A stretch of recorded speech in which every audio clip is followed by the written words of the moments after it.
திருச்சி மக்களவை தொகுதியில் போட்டியிடும் மதிமுக வேட்பாளர் துரை வைகோவை ஆதரித்து திருவெரும்பூரில் அமைச்சர் அன்பில் மகேஷ் தீவிர வாக்கு சேகரிப்பில் ஈடுபட்டார்.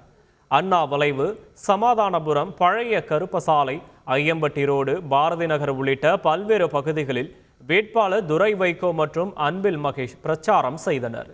தொடர்ந்து பேசிய அமைச்சர் அன்பில் மகேஷ் திமுகவின் தேர்தல் வாக்குறுதிகளை எடுத்துக் கூறி பிரச்சாரம் செய்தார்.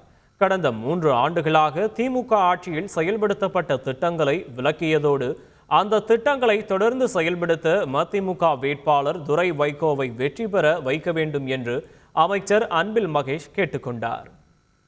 கட்டணமில்லாமல் பேருந்திலே பயணம் செய்வதாக இருந்தாலும் சரி, குடும்ப தலைவிகளுக்கான கலைஞர் உரிமை திட்டமாக இருந்தாலும் சரி, புதுமை பெண் திட்டமாக இருந்தாலும் சரி, இப்படி ஒவ்வொரு மக்களுக்கும் பள்ளி மாணவர்கள் என்று வரும்பொழுது 1ஆம் வகுப்பிலிருந்து 5ஆம் வகுப்பு வரை படிக்கக்கூடிய அனைத்து பள்ளி மாணவர்களுக்கும் காலை உணவு திட்டம் என்கிற ஒரு திட்டத்தை கொண்டு வந்த தமிழ்நாட்டுடைய முதலமைச்சருடைய கரத்தை வலுப்படுத்த வேண்டும் என்றால், தொடர்ந்து அவர் நமக்காக கொண்டு வருகின்ற திட்டமெல்லாம் நமக்கு தொடர்ந்து கிடைக்க வேண்டும் என்று சொன்னால், நீங்கள் அனைவரும் சிந்தாமல் சிதறாமல் உங்களுடைய வாக்குகளை தீப்பெட்டி சின்னத்திலே நீங்கள் வாக்களிக்க வேண்டும்.